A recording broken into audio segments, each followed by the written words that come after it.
Welcome to food tag. നമ്മുടെ ഇന്നത്തെ വീഡിയോയിൽ കുട്ടികൾക്ക് പോലും ഉണ്ടാക്കാൻ പറ്റണ വളരെ സിമ്പിളായിട്ടുള്ള ഈസി പീസി സ്നാക്സ് ആയിട്ടുള്ള മസാല പൊരിയാണ് കാണാൻ പോണത്.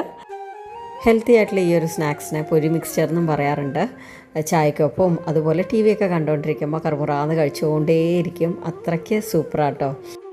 പിന്നെ ഇത് കുറേ നാൾ സ്റ്റോർ ചെയ്ത് വെക്കാനും പറ്റും. അപ്പോൾ എല്ലാവരും ട്രൈ ചെയ്ത് നോക്കണം.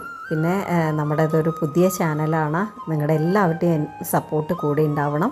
പിന്നെ ലൈക്ക് ചെയ്യുക, കമൻറ്റ് ചെയ്യുക, ഷെയർ ചെയ്യുക. ഇനി നമുക്ക് വീഡിയോയിലേക്ക് കിടക്കാം. ഒരു പാൻ വെച്ചിട്ട് അതിലേക്ക് 1 ടേബിൾ സ്പൂൺ വെജിറ്റബിൾ ഓയിലാണ് ഞാൻ ചേർക്കണേ. നിങ്ങൾക്ക് ഇഷ്ടമുള്ള ഓയിൽ ചേർക്കാം കേട്ടോ. ഇനി ഇതിലേക്ക് 1 ടീസ്പൂൺ കടുക് ചേർത്ത് കൊടുക്കുക. കടുക് പൊട്ടിയ ശേഷം ഇതിലേക്ക് ഒരു വലിയ അല്ലി വെളുത്തുള്ളി ചതച്ചത് ഇതിലേക്ക് ചേർക്കുകയാണ്. വെളുത്തുള്ളി ഇഷ്ടമില്ലാത്തവർ ഇത് ചേർക്കണ്ട. അപ്പോൾ ഇത് നന്നായിട്ടൊന്ന് സോട്ടായി വന്ന ശേഷം അതിലേക്ക് 1/4 കപ്പ് നമ്മുടെ പീനട്ട്സ് ഉണ്ടല്ലോ, കടല, അത് ചേർത്ത് കൊടുക്കണം. പിന്നെ 1/4 കപ്പ് പൊട്ടിക്കടലയും ചേർത്ത് കൊടുക്കുകയാണ്. അപ്പോൾ ഇത് ഫ്രൈ ചെയ്ത് വെച്ച കടലയാണ് കേട്ടോ. അപ്പോൾ അതുകൊണ്ട് ഒരുപാട് നേരം ഫ്രൈ ചെയ്യേണ്ട ആവശ്യമില്ല.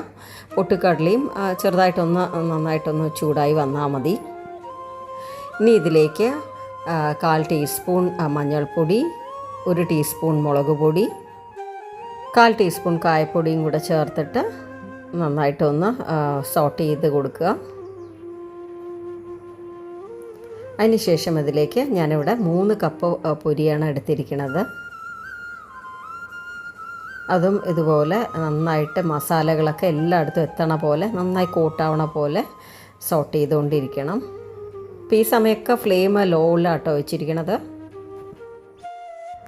ഇനി ഞാനിതിലേക്ക് ചേർക്കണത് ചെറുപയർ ചേർത്തിട്ടുള്ള മിക്സ്ചർ ഉണ്ടല്ലോ, അതൊരു 1/4 കപ്പാണ്. ഇതിന് പകരമായിട്ട് നിങ്ങൾക്ക് സേവോ അല്ലെങ്കിൽ ബേസൻ സേവൊക്കെ ഉണ്ടല്ലോ, പിന്നെ ഓമപ്പൊടി അല്ലെങ്കിൽ ഹൽദിറാമിൻ്റെ മിക്സ്ചർ, എന്താ ഇഷ്ടമുള്ളത് അത് ചേർത്ത് കൊടുക്കുക.